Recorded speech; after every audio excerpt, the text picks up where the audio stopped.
கிறிஸ்துவில் பிரியமானவர்களே, ஆண்டவரும் இரட்சகருமாகிய இயேசு கிறிஸ்துவின் நாமத்தில் உங்களை அன்போடு கூட வாழ்த்துகின்றேன். இந்த வாரத்தில் தீர்க்கனாகிய எலியாவை தேவன் எப்படி நடத்தினார் என்று நாம் தியானித்து கொண்டிருக்கிறோம். அவருடைய வாழ்க்கையிலிருந்து நாம் கற்றுக்கொள்கிற பாடங்கள் உங்களுக்கும் பாடங்களாய் இருக்கும் என்று நான் ஆண்டவருக்குள் விசுவாசிக்கிறேன். ஒரு வேத வசனத்தை வாசிக்க விரும்புகிறேன். 1 ராஜாக்களின் புத்தகம் 17ஆம் அதிகாரம் 7-8 வசனங்கள். தேசத்தில் மழை பெய்யாதபடியினால் சில நாளைக்கு பின்பு அந்த ஆறு வற்றி போயிற்று. வசனம் 8, அப்பொழுது கர்த்தருடைய வார்த்தை அவனுக்கு உண்டாயிற்று. இந்த தீர்க்கனை தேவன் நடத்துகிறார். தேவன்தான் சொன்னார், மழை பெய்யாது என்று போய் ஆகாபுக்கு சொல் என்று. தீர்க்கன் சொன்ன வார்த்தையின்படியே மழை பெய்யவில்லை. மழை பெய்யாத போது தேசத்தில் பஞ்சம். இந்த பஞ்சம் தீர்க்கனையும் வாட்டியது. அவன் பஞ்சத்தில் வாடுகிற நாட்களில் ஆண்டவர் அவனை பார்த்து சொல்லுகிறார், நீ எழுந்து சீதோனுக்கு அடுத்த சாரிபாத்துக்கு போ, அங்கே ஒரு விதவை உன்னை போஷிக்கும்படி அவளுக்கு கட்டளையிட்டிருக்கிறேன் என்று சொல்லுகிறார். தெரியாத ஒரு இடம், தெரியாத நபர்கள், ஆனால் தேவன் போக சொல்லுகிறார். நாம இருந்தால் என்ன சொல்லியிருப்போம்? ஆண்டவரே, அந்த ஊரில் ஒருவரையுமே எனக்கு தெரியாது, நான் எப்படி போவது என்று சொல்லியிருப்போம். ஆனால் தேசத்தில் பஞ்சம் உண்டான போது, ஆறு வற்றி போன போது ஆண்டவர் அவனுக்கு வார்த்தையை கொண்டு வழி நடத்துகிறார். உங்கள் வாழ்க்கையில் நீங்கள் பலவிதமான பிரச்சனைகளின் வழியாய் போகலாம். ஒரு வேலையை இழந்து போயிருக்கலாம். ஒருவேளை ஒரு இக்கட்டான சூழ்நிலையின் வழியாய் கடந்து போகலாம்.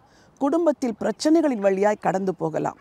ஒரே ஒரு காரியம், நீங்கள் தேவனுடைய வார்த்தையை தேவனிடத்திலிருந்து பெற்றுக்கொள்ள வேண்டும். தேவனுடைய வார்த்தை அவருக்கு சொன்னது, சீதோனுக்கு அடுத்த சாரிபாத்துக்கு போ, அங்கே ஒரு விதவை உன்னை போஷிக்கும்படி கட்டளையிட்டிருக்கிறேன். ஆண்டவர் ஏற்கனவே அப்பம் கொடுத்தார், இப்பொழுதோ ஒரு ஸ்திரீயின் மூலமாய் நடத்துகிறார். ஆண்டவர் உங்களை நடத்துகிற விதங்கள் எல்லா நேரமும் ஒரே போல இருக்காது. ஆண்டவர் உங்களுக்கு எந்த வாசலை திறப்பார், எங்கே திறப்பார், எப்படி திறப்பார் எதுவுமே தெரியாவிட்டாலும் நீங்கள் ஆண்டவருடைய வார்த்தையை கேட்டு வாங்கி பெற்றுக்கொள்ளும் பொழுது அந்த வசனத்தின்படி கர்த்தர் உங்களை நடத்துவார்.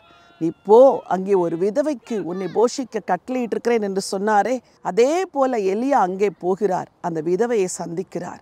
அந்த விதவையின் மூலமாய் தேவன் எலியாவை போஷிக்கிறார். இன்றைக்கு ஆண்டவர் உங்கள் தேவைகளை போஷிப்பதற்கு 1000 வழிகளை வைத்திருக்கிறார்.